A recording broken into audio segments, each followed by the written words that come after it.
Ayo, segera download Quran Tadabbur, tafsir dalam genggaman Anda.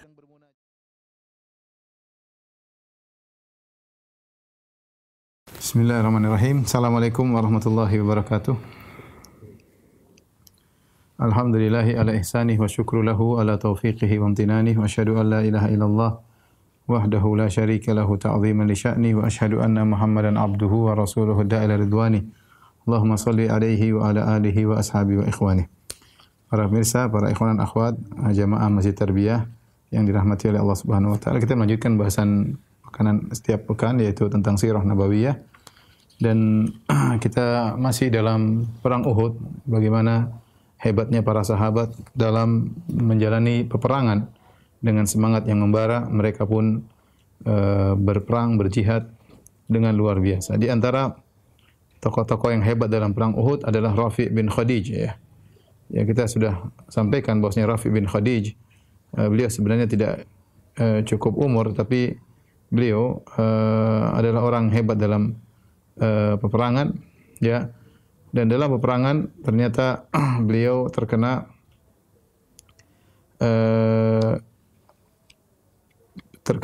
anak panah yang berada di sekitar dadanya, ya. Kemudian dia pun datang kepada Nabi SAW, sementara anak panah masih tertancap di dadanya. Maka dia berkata, "Ya Rasulullah, inza as-sahm." Ya Rasulullah, cabutlah panah dariku.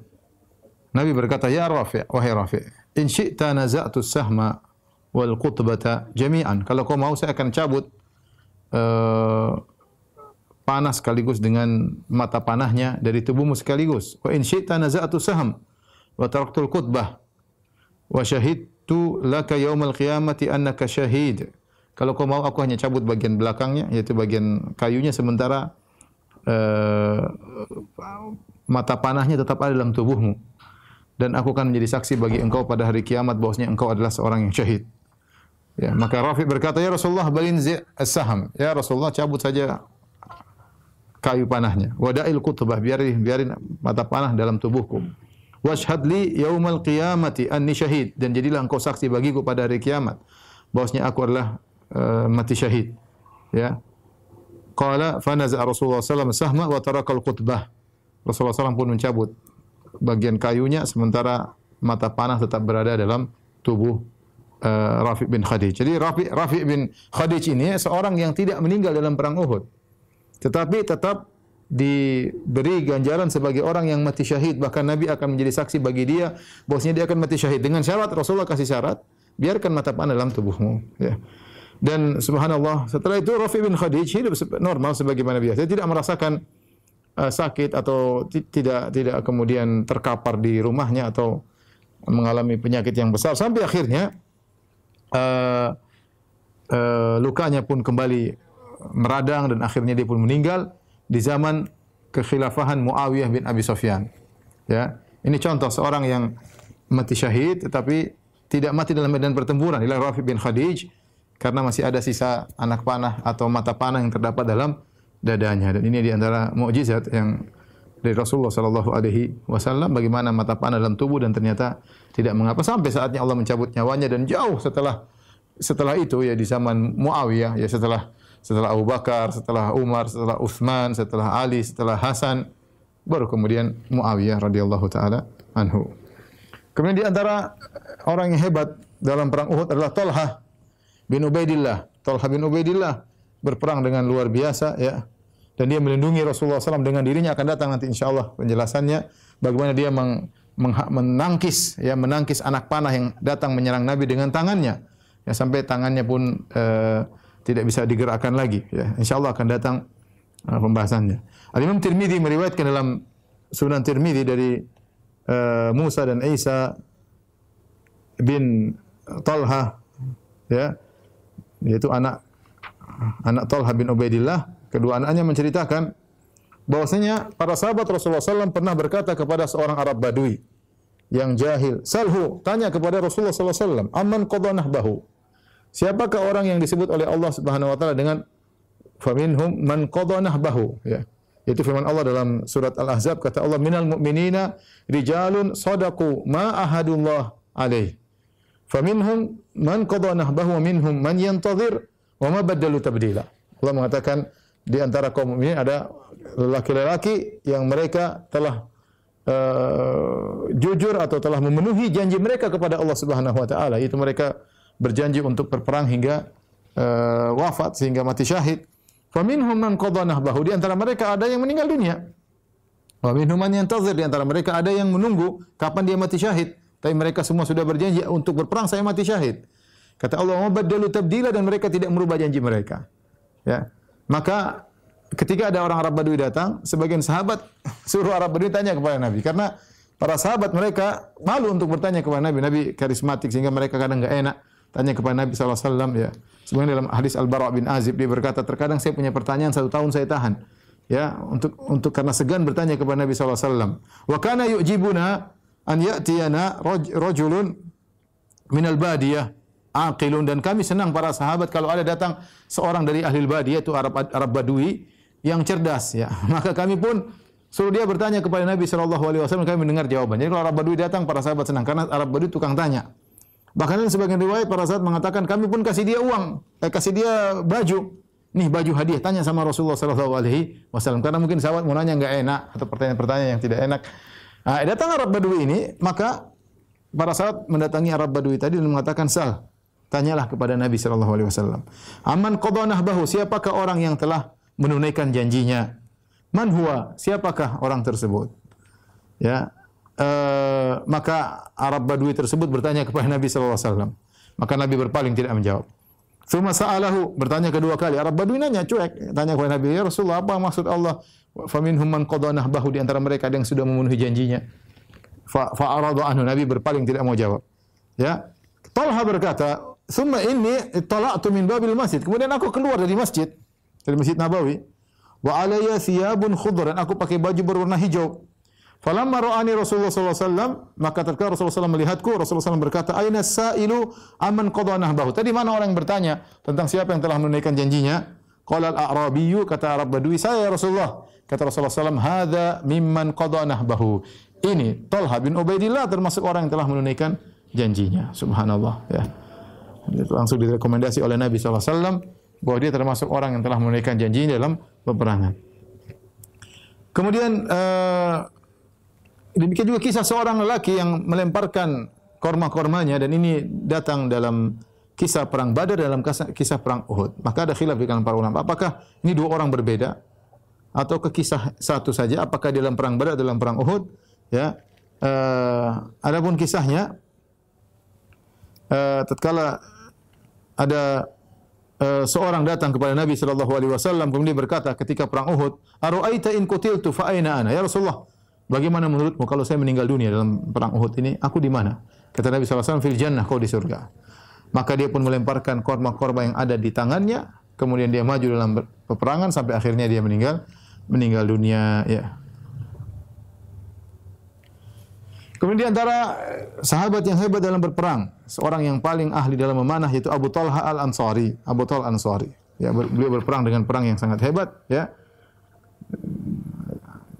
Al-Imam Al-Bukhari dan Imam Muslim meriwayatkan dari Anas bin Malik radhiyallahu anhu, beliau berkata, "Lamma kana yaumu Uhudin in hazama an-nasu anin Nabi sallallahu alaihi wasallam." Tatkala dalam perang Uhud, orang-orang terlepas dari Nabi sallallahu alaihi wasallam. Itu orang-orang enggak tahu di mana posisi Nabi. Ini setelah nanti terjadi kekacauan. Wa Abu Talha baina yaday Nabi sallallahu alaihi wasallam, dan Abu Talha berada di hadapan Nabi sallallahu alaihi wasallam, mujawwibun alaihi bi hajafah. Abu Talha sendirian di depan Nabi, kemudian dia mengambil perisainya untuk menghalangi Nabi sallallahu alaihi wasallam. Wa kana Abu Talha rajulan ramiyan shadidan naza', kasara yawma idzin qausaini aw thalathan. Dan Abu Talha adalah seorang yang sangat, kalau sudah memanah dia tarikannya sangat keras, sampai dalam perang Uhud dia mematahkan 2 atau 3 busur. Busurnya patah saking tarikannya keras luar biasa. Abu Talha radhiyallahu taala anhu.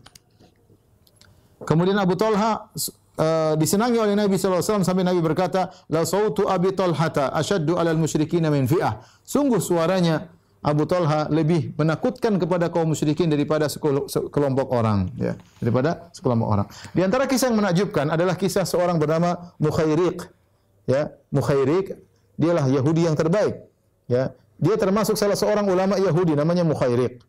Ini tidak masuk Islam, ya. Ketika terjadi peristiwa perang Uhud, tiba-tiba Allah memasukkan hidayah dalam hatinya. Maka dia datang kepada orang-orang Yahudi dan dia berkata, "Ya ma'syara Yahud, wallahi laqad alimtum anna nasra Muhammadin alaikum lahaq."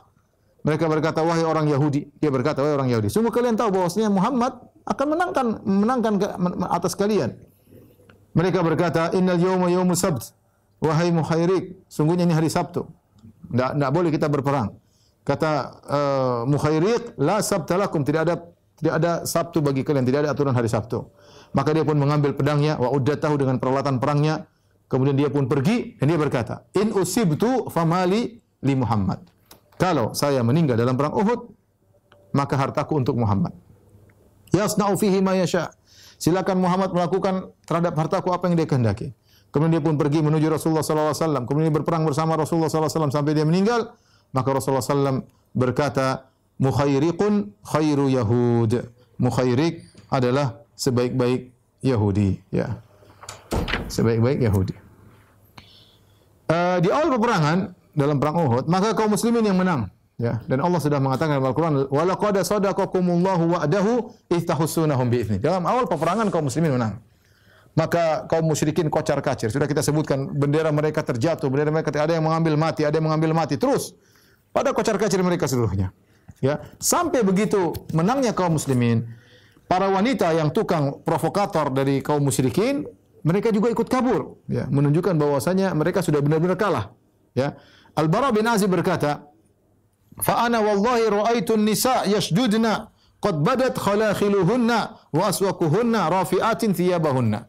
Kata Al-Bara bin Azib, demi Allah ketika kaum musyrikin kalah, aku lihat para wanita, mereka kemudian kabur, mereka lari, sambil mereka mengangkat baju rok-rok mereka, sampai nampak perhiasan-perhiasan yang ada di kaki-kaki mereka, sampai nampak betis-betis mereka, aku lihat. Ya, artinya sudah kabur. Tukang provokatornya pun juga ikut kabur, ya. Zubair berkata, Zubair bin Awwam, "Wallahi laqad ra'aituni anzuru ila khadami Hind binti Utbah wa sahibatiha mushammiratin hawarib." Sungguh ketika perang Uhud aku lihat Hind binti Utbah, istrinya Abu Sufyan. Abu Sufyan pemimpin utama perang Uhud. Istrinya sudah kabur sampai kelihatan perhiasan di kakinya Hind binti Utbah. Demikian juga teman-temannya pada mengangkat rok mereka, kemudian mereka pun kabur. Ini menunjukkan benar-benar kaum musyrikin kalah, dan ini membuktikan firman Allah, "Wa laqad sadaqakumullahu wa'dahu." Sungguh Allah telah memenuhi janjinya, "Iftahussunahum bi'idzni." Tatkala kalian membasmi mereka dengan izin Allah Subhanahu wa taala. Oleh karenanya mereka pun kabur dan mereka dikejar oleh kaum muslimin, dan mereka kabur, benar-benar kabur, ya. Akhirnya setelah kaum musyrikin kabur, mulailah para sahabat, ya, mengambil ghanimah. Kejar markas mereka, mereka kabur, diambillah harta dari markas-markas mereka yang mereka tinggalkan. Ya, dan tentu kemenangan kaum muslimin di antara sebabnya adalah peran para pemanah, ya, yang mereka menjaga bagian belakang kaum muslimin, ya. Kenapa? Karena Khalid bin Walid radhiyallahu anhu ketika itu masih musyrik dan dia pemimpin berkuda, dengan 200 pasukan berkudanya ingin menyerang kaum muslimin dari sisi Jabal Rumat, yang di situ Jabal Rumat adalah tempat pasukan kaum para pemanah, ya. Ya, sebagaimana pernah kita gambarkan. Bahkan Khalid bin Walid 3 kali mencoba. Jadi 3 kali muter. Ini peperangan di depan sini. Nah, ini Jabal Rumat, pasukan mana di sini? Khalid bin Walid, ini kaum muslimin sini, kaum musyrikin di sini, maka kaum musyrikin berusaha muter belakang supaya apa? Supaya bisa menyerang kaum muslimin dari 2 arah. Namun Khalid bin Walid setiap kali ingin muter dipanah oleh pasukan pemanah sehingga dia mundur lagi. Putar lagi, mundur lagi, dipanah sampai 3 kali usaha gagal terus. Sehingga akhirnya kaum musyrikin pun kalah. Tatkala kaum musyrikin sudah kabur, dan ini di antara hebatnya Khalid bin Walid. Khalid bin Walid panglima yang tidak pernah kalah. Bahkan dalam perang Uhud dia masih musyrik, dia pun tidak kalah. Orang-orang sudah kabur semua, Khalid bin Walid tenang. Berarti menunjukkan dia yang mahir dalam berperang. Kekacauan yang terjadi tidak membuat Khalid bin Walid kemudian gegabah, kemudian mundur. Dia tetap memperhatikan situasi peperangan. Meskipun kaum musyrikin sudah kabur semuanya. Maka dalam kondisi genting seperti itu dia mundur dan dia tetap tidak kabur dan dia melihat situasi peperangan.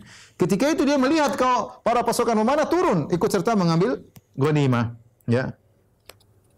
Di sinilah terjadi penyelisihan yang dilakukan oleh para pasukan pemanah. Ketika kaum muslimin yang di bawah mulai mengumpulkan ghanimah dari kampnya kaum musyrikin kemudian dikumpulkan, maka dilihat oleh para pemanah dari atas. Kemudian mereka berkata, "Al-ghanimah, al-ghanimah, ay kaum al-ghanimah, ayo kita turun ngambil ghanimah. Zahara ashabukum fama tantazirun." Teman-teman kita sudah menang, apalagi yang kita tunggu? Ayo kita turun ambil ghanimah. Ketika mereka hendak turun, Abdullah bin Jubair ingatkan sang pemimpin panah. Ingat, mereka 50 orang. Pimpinannya Abdullah bin Jubair. Abdullah bin Jubair radhiyallahu berkata, "Anasitu maqala Rasulullah sallallahu tidakkah kalian lupa dengan wasiat Nabi sallallahu alaihi wasallam, jangan turun apapun yang terjadi, menang atau kalah jangan turun sampai ada perintah berikutnya." Ya. Abdullah bin Jubair berkata, "Ahida ilayya Nabi an la tabrahu." Nabi sudah mengambil janji dariku, jangan kalian turun. Mereka ngeyel para sahabat. Wallahi lanatiyanna nas falanusibanna minal ghanimah. Demi Allah kami akan turun dan kami akan ikut mengambil ghanimah sebagaimana mereka. Ya. Maka turunlah para pasukan pemanah. Semua turun, tinggal sekitar tidak sampai 10 orang. Dari 50, 40 sekian turun, tidak sampai 10 orang tersisa di atas. Disitulah Khalid bin Walid dari arah jauh Khalid bin Walid melihat. Dan ini hebatnya Khalid bin Walid. Ya. Melihat. Maka Khalid bin Walid melihat kesempatan emas tersebut, maka dia segera mutar dengan cepat. Kemudian dia mutar dengan pasukannya sampai kemudian dia naik di atas Jabal Rumat, kemudian dia bunuh 10 orang, pasukannya kemudian mutar sehingga sampai ke bagian belakang kaum muslimin sedang sibuk ngumpulin ghanimah. Dalam kondisi yang sangat cepat sekali. Sangat cepat sekali, ya. Kemudian akhirnya tiba-tiba diserang dari dua arah. Kemudian ada seorang wanita melihat bendera kaum musyrikin yang sudah terjatuh, dia angkat kemudian dia kibarkan kembali. Ketika dia kibarkan kembali, kaum musyrikin yang sudah kabur pada datang semuanya. Mereka tahu bahwa ada kesempatan menyerang kedua kali, padahal mereka sudah kabur. Ini itu terjadi dengan begitu cepat. Ya, ini menunjukkan cerdasnya Khalid bin Walid, ya. Dan bagaimana memang dia sosok panglima yang luar biasa. Tidak gegabah ketika dalam kondisi genting. Melihat situasi, ada kesempatan, langsung dia pun menyerang dan akhirnya kaum muslimin ketika itu akhirnya banyak yang berguguran. Ya. Para muslimin dirahmati Allah Subhanahu wa taala, kesalahan para pasukan pemanah ini yang menyebabkan kekalahan kaum muslimin atau banyak yang meninggal, ya. Ini Allah abadikan dalam Al-Qur'an, ya.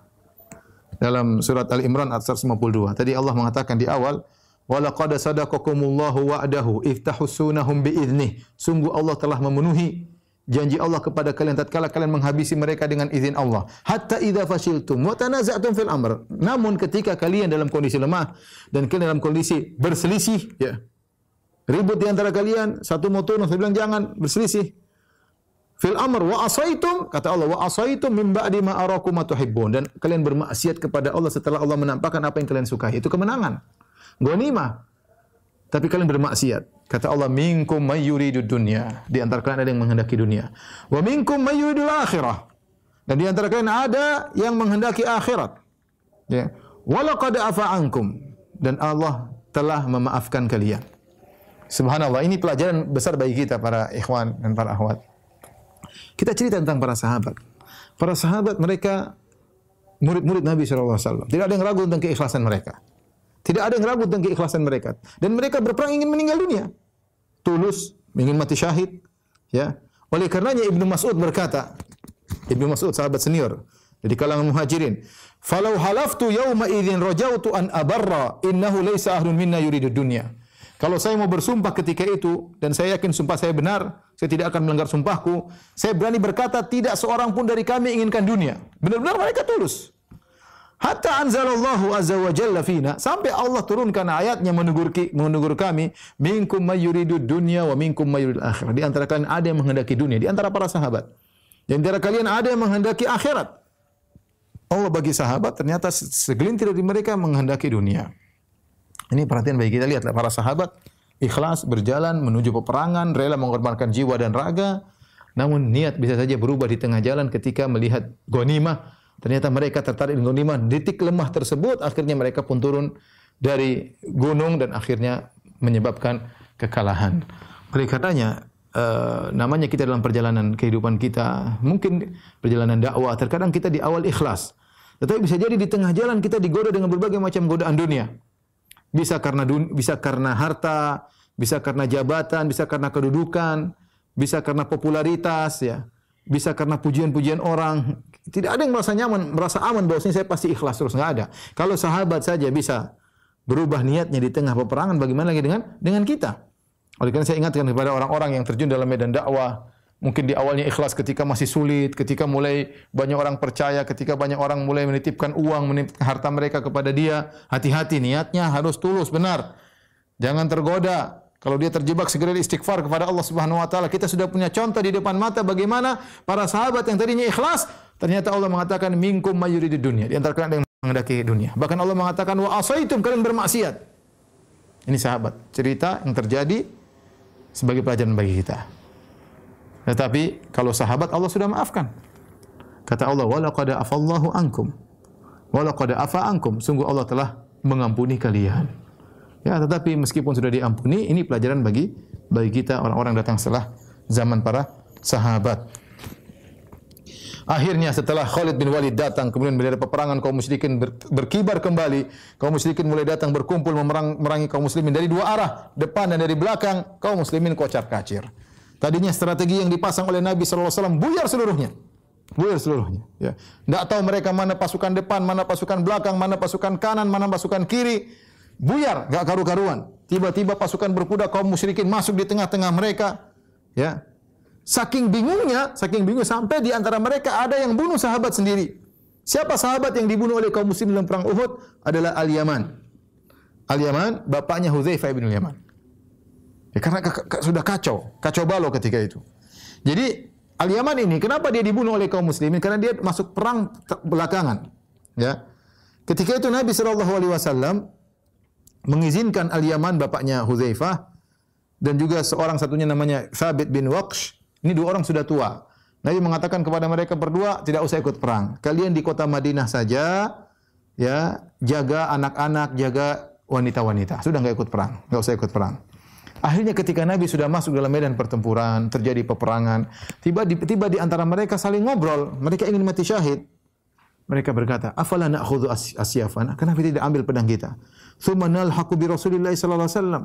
Kemudian kita perang bersama Nabi sallallahu alaihi wasallam. La'allallaha yarzuquna syahadatan ma'a Rasulillah. Semoga Allah menganugerahkan kepada kita mati syahid bersama Rasulullah. Subhanallah.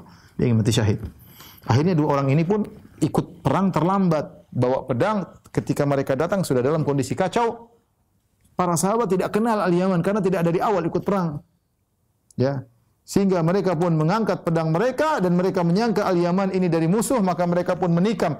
Ketika mereka hendak mau menikam Al-Yaman, Hudzaifah lihat bapaknya mau dibunuh, maka dia berteriak, "Ibadallah, abi, wahai teman-teman, itu bapakku." Tapi orang tidak ada, sudah kacau balau. Akhirnya mereka tikam itu. Al-Yaman meninggal dunia. Kata Hudzaifah, "Yaghfirullahu lakum." Semoga Allah memaafkan, mengampuni kalian. Ketika Nabi hendak membayar diahnya Al-Yaman, maka Hudzaifah mengatakan tidak perlu dia bersedekah dengan diah tersebut, ya. Tapi intinya ini menggambarkan bagaimana suasana yang sangat kacau sampai-sampai ada kaum muslimin yang terbunuh, ya, Hudzaifah dari pasukan kaum muslimin sendiri. Di antara yang meninggal dunia setelah dalam kondisi kacau adalah Hamzah bin Abdul Muttalib, paman Nabi sallallahu alaihi wasallam. Kita sudah sampaikan Hamzah bin Abdul Muttalib adalah paman Nabi yang dekat dengan Nabi sallallahu alaihi wasallam, secara umur juga mungkin lebih tua dari Nabi cuma 2 tahun. Kemudian kedekatan, ya, di pamannya, kemudian mereka berdua juga saudara susuan. Jadi 3 kekerabatan, saudara susuan dan umur yang berdekatan, sebaya. Meskipun Hamzah adalah paman Nabi sallallahu alaihi wasallam. Siapa yang bunuh Hamzah? Adalah Wahsy. Wahsy cerita dalam Sahih Bukhari. Dia bercerita, Wahsy bin Harb, bagaimana saya bunuh Hamzah? Dia berkata, "Kuntu gulaman li Jubair bin Mut'im." Aku adalah budaknya Jubair bin Mut'im. Kemudian Jubair bin Mut'im berkata kepada aku budaknya. Apa impian seorang budak?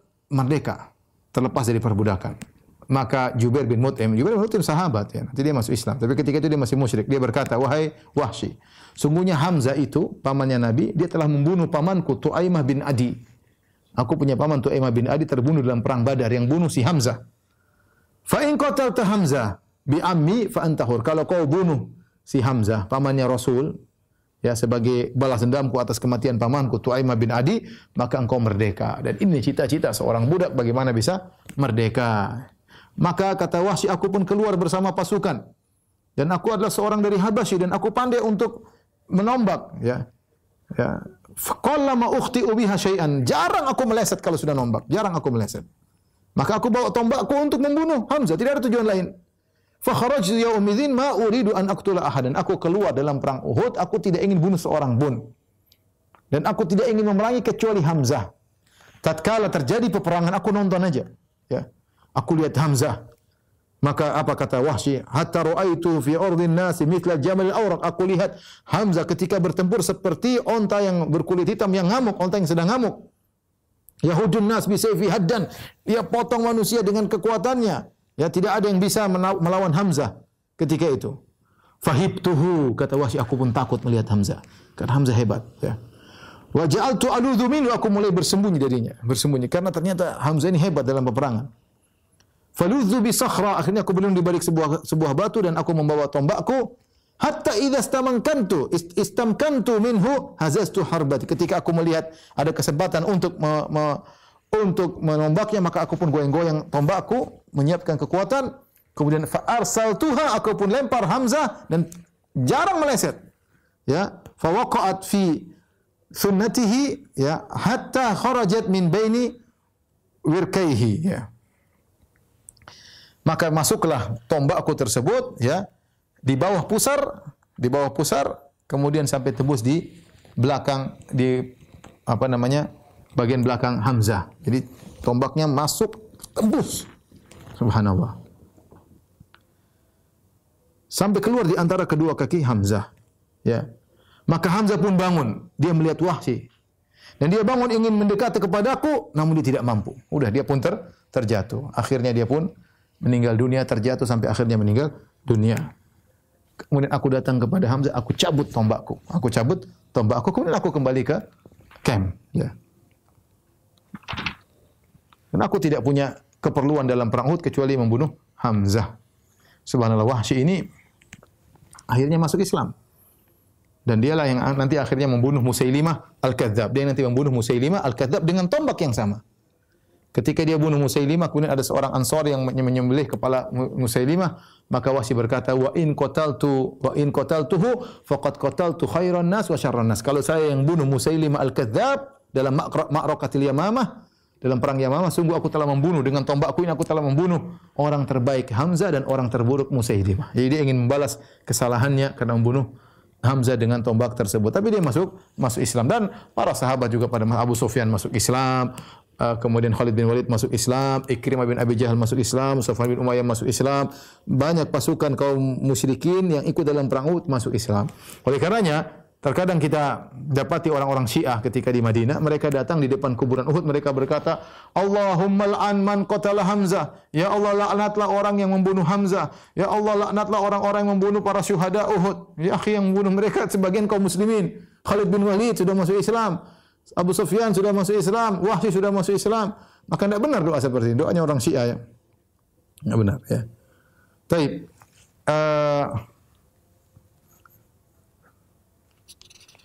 Kemudian di antara yang meninggal dunia adalah Mus'ab bin Umair. Mus'ab bin Umair radhiyallahu anhu adalah seorang yang memiliki jasa sangat besar. Dialah yang dikirim oleh Nabi sallallahu alaihi wasallam untuk berdakwah di kota Madinah. Kita sudah pernah ceritakan bagaimana Mus'ab bin Umair yang tadinya seorang anak yang bapak kedua orang tuanya sangat memenjarakan Mus'ab sampai bajunya diimpor dari luar Mekah, sendalnya diimpor dari luar Mekah, minyak wanginya sangat harum, kulitnya sangat halus, kalau sudah berjalan dari jauh sudah tercium aroma wangi tubuhnya. Kemudian tiba-tiba dia masuk Islam, akhirnya ketahuan oleh kedua orang tuanya, maka semua subsidi diambil oleh kedua orang tuanya, mulai dia pakai baju sampai bajunya yang tadi baju sangat indah, baju robek-robek dijahit-jahit. Kemudian kulit yang tadi halus bersisik seperti sisik ular.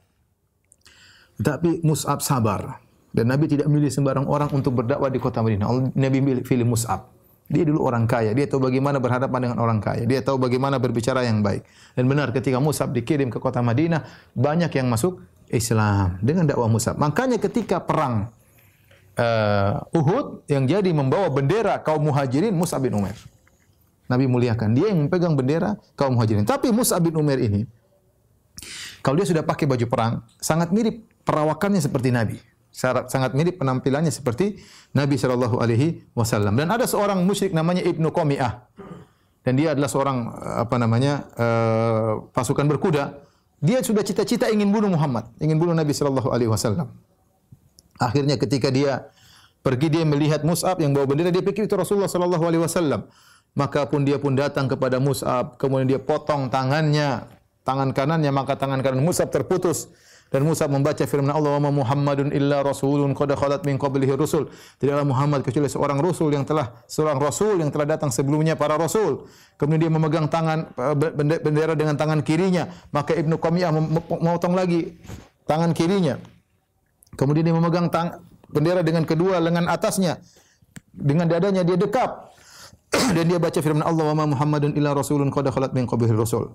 Maka kemudian Ibnu Qamiyah pun menombaknya dengan tombak. Akhirnya Mus'ab bin Umair radhiyallahu anhu meninggal dunia dan bendera pun terjatuh. Maka Rasulullah sallallahu alaihi wasallam menyuruh Ali bin Abi Thalib untuk mengangkat bendera tersebut. Para pemirsa yang dirahmati Allah Subhanahu wa taala, ketika Ibnu Qamiyah berhasil membunuh Mus'ab bin Umair, dia menyangka dia telah membunuh Rasulullah sallallahu alaihi wasallam. Maka dia pun teriak dengan saking girangnya, dia berkata, "Qataltu Muhammadan, sungguh aku telah membunuh Muhammad. Sungguh aku telah membunuh Muhammad." Maka berita ini tersebar. Karena kondisi lagi kacau. Kondisi kacau, Rasulullah di mana mereka tidak tahu. Pasukan kaum musyrikin masuk ke tengah-tengah barisan kaum muslimin. Tidak tahu apa yang terjadi, mana bagian depan, mana bagian belakang. Dan mereka tidak tahu di mana posisi Nabi SAW. Begitu ada kabar, Ibnu Qamiyah berkata, "Qataltu Muhammad," dan aku telah membunuh Muhammad. Maka jadilah heboh di barisan kaum muslimin. Sehingga ketika terdengar isu hoaks ketika itu, Rasulullah SAW sudah meninggal dunia, maka kaum musyrikin terbagi menjadi, atau kaum muslimin, pasukan kaum muslimin terbagi menjadi tiga model. Model yang pertama adalah sedikit yang mereka kabur. Tidak tahu apa yang mereka lakukan. Mereka dengar Nabi Muhammad SAW sudah meninggal, mereka pun kabur balik ke kota Madinah. Di antara orang-orang tersebut yang kabur dari peperangan kemudian menuju kota Madinah, di antaranya Utsman bin Affan radhiyallahu anhu, adalah menantu Nabi sallallahu alaihi wasallam. Tapi kita lanjutkan, di antara segelintir sahabat yang kebingungan tatkala itu karena mendengar berita Rasulullah SAW meninggal dunia, akhirnya balik ke kota Madinah, di antaranya Utsman bin Affan, Al-Harits bin Hatib, Sawad bin Ghaziyah, Sa'ad dan Uqbah ibnu Utsman, kemudian Rifa'ah, kemudian Kharijah bin Amr, Aus bin Qaizi. Mereka inilah yang ditegur oleh Allah Subhanahu wa taala. Allah mengatakan, "Innal ladzina tawallaw minkum yaumal taqal jam'ani innama stazalluhumus syaitanu bi ba'dhi ma kasabu." Sungguhnya orang-orang yang berpaling dari kalian ketika terjadi pertemuan di antara dua pasukan, yaitu kabur, sungguhnya mereka telah digelincirkan oleh syaitan akibat perbuatan yang mereka pernah lakukan. Jadi Allah menerangkan bahwasanya mereka kabur itu ada kesalahan awal yang pernah mereka lakukan. Ini menunjukkan bahwasanya dosa bisa menggiring kepada kesalahan berikutnya. Orang-orang Syiah sering mencela Utsman karena mereka benci kepada Utsman. Ya, padahal Utsman adalah mantu Nabi, menikah dengan Ruqayyah, kemudian menikah dengan Ummu Kulthum. 2 kali menikah dengan putri Nabi sallallahu alaihi wasallam. Makanya diberi gelar dengan Dzunurain, pemilik 2 cahaya, karena menikahi 2 putri Nabi sallallahu alaihi wasallam setelah Ruqayyah meninggal, kemudian Ummu Kulthum. Ya. Mereka mencela Utsman. Utsman kabur. Ingat, benar. Utsman kabur dari perang Uhud karena kondisi yang goncang tatkala itu, bahwasanya Rasulullah SAW dikabarkan sudah meninggal dunia. Tapi apa kata Allah setelah itu? Kata Allah, kita lanjutkan ayatnya, "Innal ladzina tawallaw minkum yaumal taqal jam'ani innama stazaluhumus syaitanu bi ba'dhi ma kasabu wa laqad afallahu anhum innallaha ghafurun halim." Sungguhnya orang-orang yang berpaling dari kalian ketika terjadi perang Uhud, sungguhnya mereka digelincirkan oleh syaitan akibat dosa yang pernah mereka lakukan. Wa laqad afallahu anhum, sungguh Allah telah memaafkan mereka. Innallaha ghafurun halim, sungguhnya Allah Maha Pengampun lagi Maha bijak, ya. Di sini Allah mengatakan wa laqad afallahu anhum, sungguh Allah telah mengampuni mereka. Ya sudah selesai. Ya. Kalau Allah sudah mengampuni Utsman, apa urusan Anda mencela Utsman bin Affan?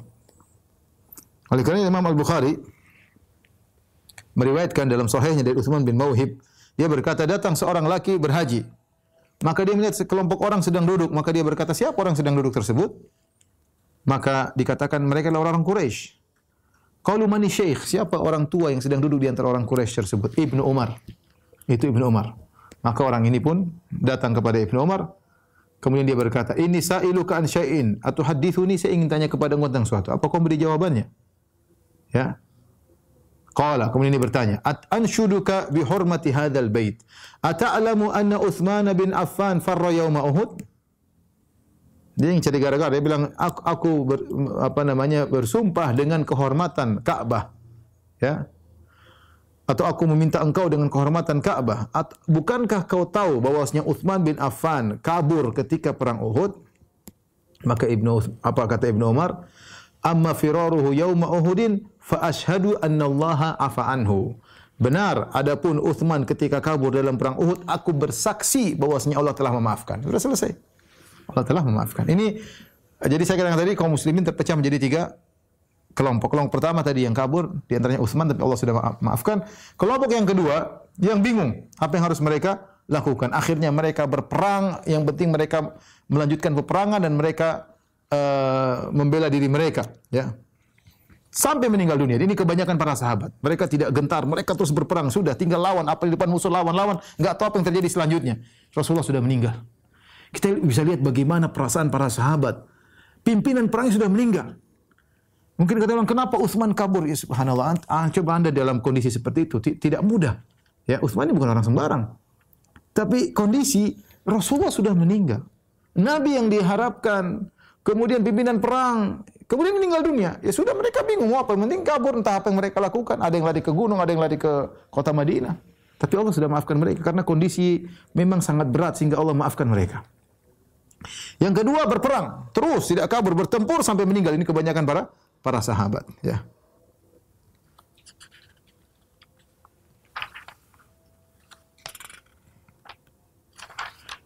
Dan adapun kelompok yang ketiga yang ada di sekitar Nabi.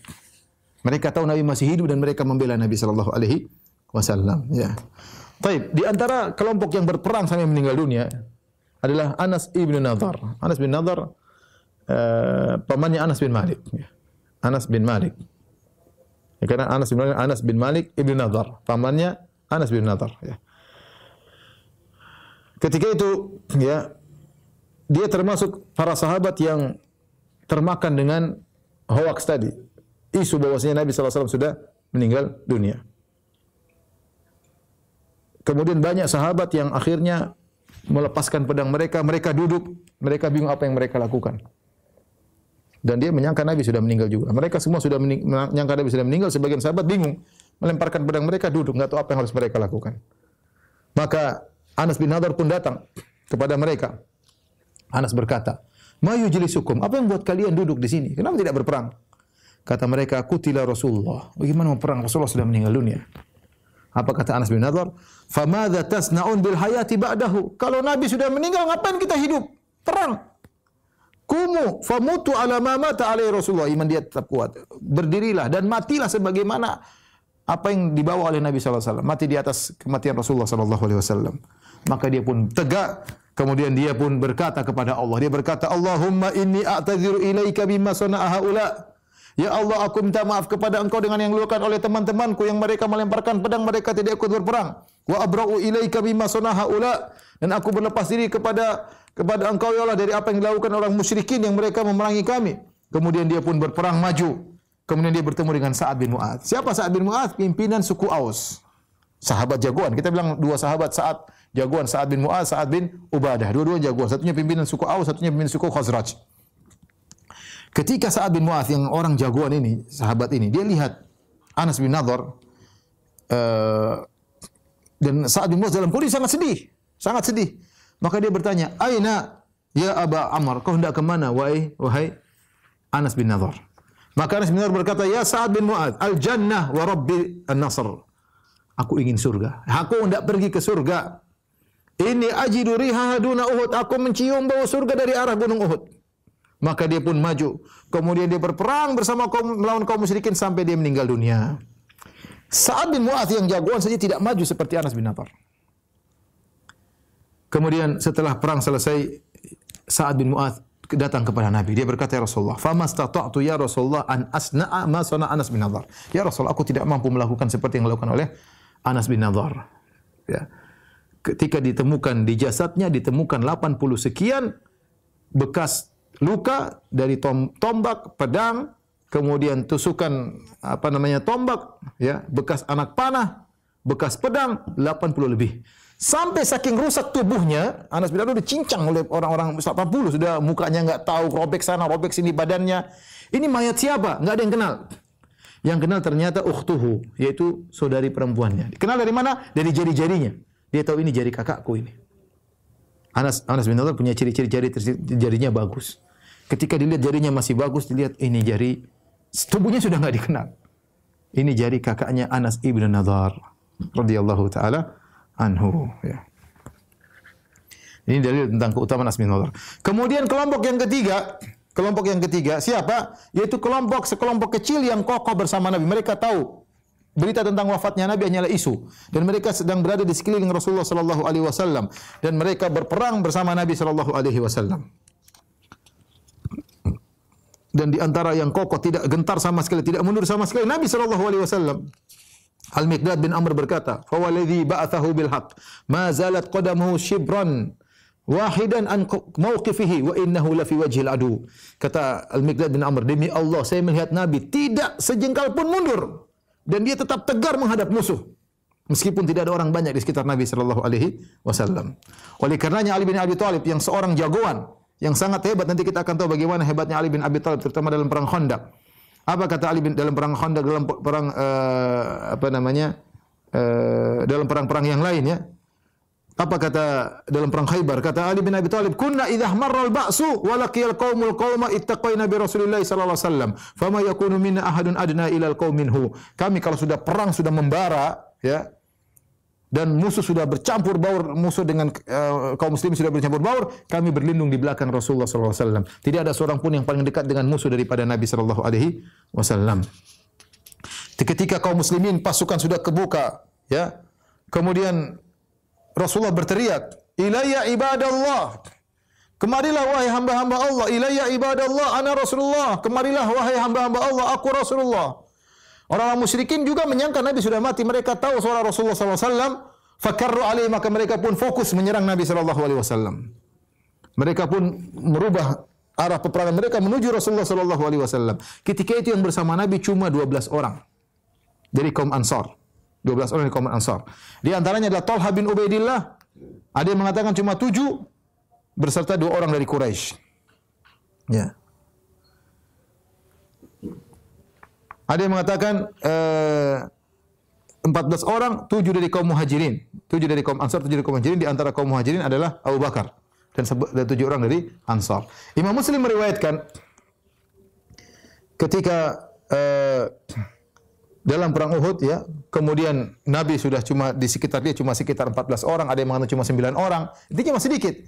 Dan orang-orang musyrikin mulai berjalan menuju Rasulullah sallallahu alaihi wasallam. Maka Rasulullah SAW berkata, "Man yarudduhum anna walahul jannatu aw huwa rafiqi fil jannah." Siapa yang menghadang mereka untuk membelaku, maka bagi dia surga. Bahkan Nabi berkata, "Huwa rafiqi fil jannah," dia akan menemaniku di surga. Maka salah seorang dari kaum Ansar maju, kemudian dia menghadang, banyak orang datang menuju Nabi, dia lawan sendiri. Kemudian mereka bunuh dia. Mati syahid orang Ansar ini. Kaum musyrikin terus menuju Nabi sallallahu alaihi wasallam, entah berapa jumlah mereka, tapi mereka menuju menyerang Nabi sallallahu alaihi wasallam. Nabi berkata lagi, "Man yarudduhum anna walahul jannah aw huwa rafiqi fil jannah." Barang siapa yang melindungi kami dari mereka, maka dia menjadi temanku di surga. Maka seorang kaum Ansar pun berdiri lagi. Kemudian dia menghadang mereka, tidak bisa, perlawanan tidak mungkin, datang pasti mati. Karena musuh banyak, sementara dia sendiri berusaha untuk menghadang, untuk memperlambat serangan mereka. Maka maju, kemudian meninggal pula. Ya, mati syahid. Satu demi satu berusaha menghadang sampai 7 Ansar semuanya meninggal dunia. Kenapa? Karena mereka mendengar kata Nabi, siapa yang menghadang mereka, dia menjadi temanku di surga. Siapa yang tidak ingin jadi teman Rasulullah SAW? Surga di hadapan mata, maka mereka tidak peduli. Yang penting bisa membela Rasulullah SAW. Kemudian Nabi berkata kepada 2 orang muhajirin, "Ma ansafna ashabana." Kita tidak adil nih. Ya. Kasihan mereka meninggal sementara kaum muhajirin masih ada, ya.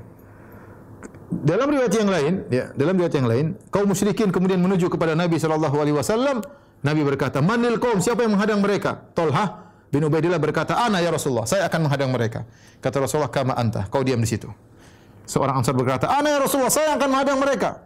Kata Rasulullah, "Anda." Anda maju. Akhirnya dia maju, akhirnya dia meninggal dunia.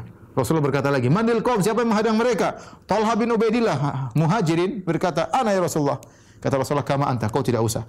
Satu lagi kaum Ansar maju, akhirnya meninggal dunia. Terus ya, sampai meninggal ya 7 orang dari kaum Muhajirin. Ketika itu ya, dari kaum Ansar, yang terakhir meninggal dari kaum Ansar adalah Umarah bin Ziyad bin Sakan. Ya, dia berperang sampai terluka sampai akhirnya meninggal dunia. Ketika dia terluka, Rasulullah SAW mengatakan, "Adunuhu minni," bawa dia kepadaku. Ya, maka didekatkan kepada Nabi SAW. Kemudian Rasulullah menjadikan kakinya sebagai bantalnya. Kemudian pipinya di kaki Nabi SAW, akhirnya meninggal dunia. Ketika itu tidak ada orang bersama Nabi SAW kecuali siapa? Talha bin Ubaidillah dan Sa'ad bin Abi Waqqas. Cuma 2 orang. Tidak ada orang di sekeliling Nabi. Bayangkan. Kaum musyrikin datang kepada Nabi SAW. Maka kaum musyrikin semakin menyerang Nabi SAW, sementara Nabi cuma dilindungi oleh 2 orang, Sa'ad bin Abi Waqqas dan Talha bin Ubaidillah. Maka mereka ada seorang namanya Utbah bin Abi Waqqas. Utbah bin Abi Waqqas saudara Sa'ad bin Abi Waqqas, tapi dia musyrik.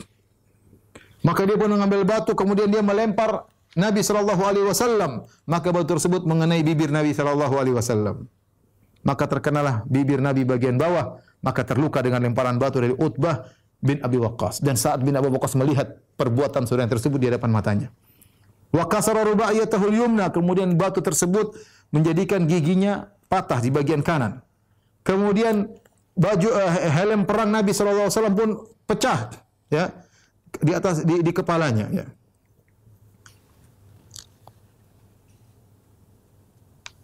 Kemudian Ibnu Qami'ah datang kepada Nabi sallallahu alaihi wasallam, kemudian dia memukul Nabi sallallahu alaihi wasallam, tapi Nabi tidak pakai baju perang.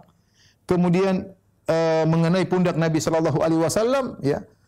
Dan ini sangat benar-benar membuat Nabi sallallahu alaihi wasallam ya parah karena pukulan yang sangat hantaman yang sangat keras di bagian pundak Nabi sallallahu alaihi wasallam bagian kanan. Dan ini membuat Nabi sallallahu alaihi wasallam sangat sakit. Lebih dari sebulan Nabi berusaha menyembuhkan hantaman yang mengenai pundaknya. Suma daraba ala wajnatihi, kemudian mukul Nabi SAW mengenai 2 pipinya ya. Kemudian dengan sombongnya dia berkata, "Khudha, ini ambil pukulanku wahai Muhammad, wa ana ibnu Qami'ah, akulah ibnu Qami'ah." Akhirnya Nabi kan pakai helm perang. Akhirnya ada semacam lingkaran-lingkaran besi dalam helm perang tersebut ya, masuk ke dalam pipi Nabi SAW karena pukulan hantaman yang kuat dari ibnu Qami'ah. Maka Rasulullah SAW berkata, "Akmakallah azza wa jalla." Semoga Allah Subhanahu wa taala membinasakan engkau, menghinakan engkau. Kemudian Rasulullah SAW menghadang kaum musyrikin, dia terundur, Rasulullah mundur, akhirnya jatuh ke dalam sebuah lubang. Yang lubang tersebut dibuat oleh Abu Amir Al-Fasiq ya. Yang untuk menjebak kaum muslimin, Nabi tidak melihat lubang tersebut, Nabi pun terjatuh sehingga kedua lutut beliau pun terluka. Kemudian Ali bin Abi Thalib memegang tangan Nabi sallallahu alaihi wasallam sampai Nabi sallallahu alaihi wasallam berdiri dengan lurus. Maka Nabi SAW berkata, "Ishtadda ghadabullah ala qaumin damma wajha Rasulillah." Sungguh telah berat murka Allah kepada suatu kaum yang membuat wajah nabinya berdarah ya. Maka ketika Nabi berdoa kepada Ibnu Qami'ah yang membunuh Mus'ab bin Umair dan Ibnu Qami'ah yang memukul menghantam pundak Nabi SAW, dan Nabi berkata, "Akmakallah, semoga Allah menghinakan engkau." Dan doa Nabi SAW ternyata dikabulkan. Suatu hari Ibnu Qami'ah setelah perang Uhud, dia pulang ke keluarganya dan dia mencari kambingnya. Ya, kemudian dia cari-cari kambingnya, ternyata kambingnya berada di puncak gunung. Ya, ketika sampai di puncak gunung, maka Allah kirim ada kambing bertanduk, kambing jantan bertanduk, kemudian menanduk-nanduk dia sampai badannya tercincang-cincang oleh kambing yang dikirim oleh Allah Subhanahu wa taala. Kemudian dia pun terjatuh dari puncak gunung tersebut. Ketika kaum musyrikin berjalan menuju, tadi kita lihat bagaimana Rasulullah SAW terluka, ya bibir beliau pecah, darah, kemudian gigi beliau patah, kemudian besi masuk di pipi Nabi Shallallahu Alaihi Wasallam, kemudian pundak beliau dihantam oleh Ibnu Qami'ah. Kaum musyrikin intinya ingin membunuh Nabi Shallallahu Alaihi Wasallam, tapi ada Talha bin Ubaidillah dan ada Sa'ad bin Abi Waqqas radhiyallahu taala anhum. 2 orang ini tersisa bersama Nabi sallallahu alaihi wasallam. Maka mereka berdua membela Nabi sallallahu alaihi wasallam dengan luar biasa.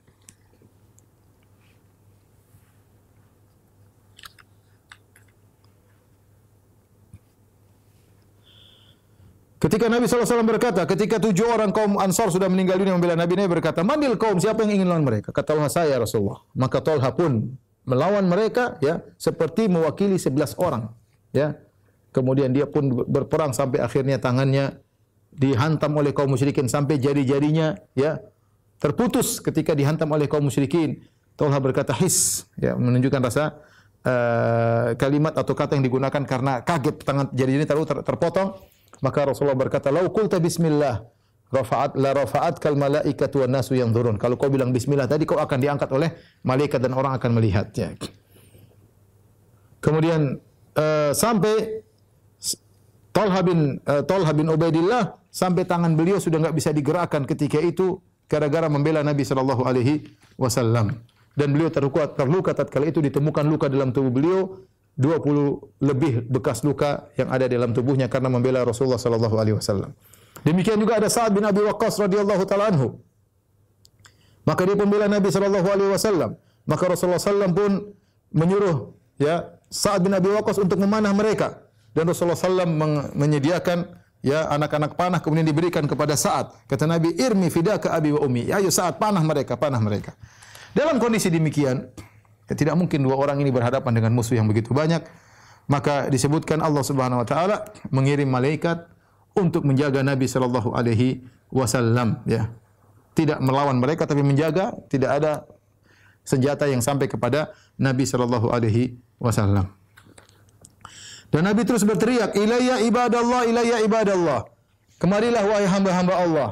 Sampai akhirnya sebagian sahabat datang menuju Nabi sallallahu alaihi wasallam. Maka berkumpullah 14 orang yang lain ya. 7 dari kaum Muhajirin, 7 dari kaum Ansar. Di antara kaum Muhajirin adalah Abu Bakar As-Siddiq, Umar bin Khattab, Ali bin Abi Thalib, Abu Ubaidah bin Jarrah, Abdurrahman bin Auf, Abu Talha Al-Ansari, Al-Harits bin Simmah. Ya. Kemudian Malik bin Sinan, bapaknya Abu Sa'id Al-Khudri, Abu Dujana. Mereka berkumpul sekitar Nabi sallallahu alaihi wasallam. Dan musuh terus menuju Nabi sallallahu alaihi wasallam. Di antara sahabat yang luar biasa membela Nabi adalah Abu Dujana radhiyallahu taala anhu. Ketika orang-orang kaum musyrikin mengarahkan panah mereka kepada kepada Nabi sallallahu alaihi wasallam, maka Abu Dujana datang mendekati Nabi sallallahu alaihi wasallam, kemudian dia membalikkan badannya untuk membentengi Nabi sallallahu alaihi wasallam, maka akhirnya banyak anak panah mengenai tubuhnya. Tubuhnya penuh dengan anak panah dan dia tidak bergerak karena di depan dia Nabi sallallahu alaihi wasallam, dia tidak peduli dengan apa yang menimpa dirinya. Demikian juga Abu Talha, tadi sudah kita sampaikan ketika panah-panah terarah menuju Nabi sallallahu alaihi wasallam, maka Abu Talha pun datang membawa perisainya, kemudian dia pun melindungi Nabi sallallahu alaihi wasallam dan Nabi memberikan anak panah kepada Abu Talha untuk melepaskan panahan kepada kaum musyrikin. Demikianlah para sahabat ya berusaha membela Nabi sallallahu alaihi wasallam ya. Kemudian juga ternyata masih ada sebagian wanita yang ikut berperang dalam perang Uhud dari kalangan kaum muslimin, di antaranya Ummu Umarah Nusaybah bintu Ka'ab Al-Maziniyah radhiyallahu taala anhuma ya. Ummu Umarah juga ikut serta dalam perang Uhud dan dia juga ikut bertempur ya. Sampai bertempur melawan kaum musyrikin sampai dia terluka dengan 12 luka ya, di antaranya dia dihantam oleh Ibnu Qami'ah ya. Dihantam oleh Ibnu Qami'ah sampai terluka yaitu Ummu Umarah. Adapun wanita-wanita yang lain meskipun tidak ikut bertempur tapi membantu para pasukan yang terluka, di antara mereka ya adalah Aisyah radhiyallahu taala anha ya. Mereka para wanita mendatangi para sahabat yang terluka, kemudian menyembuhkan luka mereka dan menyediakan air bagi orang-orang yang terluka. Sebagaimana kata Anas bin Malik radhiyallahu anhu, "Wa laqad ra'aitu Aisyah binta Abi Bakar As-Siddiq wa Sulaim." Aku melihat Aisyah dan Sulaim, wa innahuma la mushammiratani ya, mereka berdua mengangkat ya rok mereka, kemudian mereka berkhidmat kepada pasukan-pasukan yang terluka tatkala perang Uhud.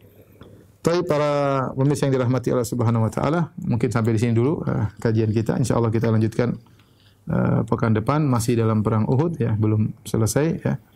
Insyaallah kita lanjutkan pekan depan. Wallahu taala alam bisawab. Demikian para pemirsa yang dirahmati Allah Subhanahu wa taala, apa yang bisa saya sampaikan pada kesempatan kali ini kurang lebihnya saya mohon maaf. Wabillahi taufiq wal hidayah. Assalamualaikum warahmatullahi wabarakatuh.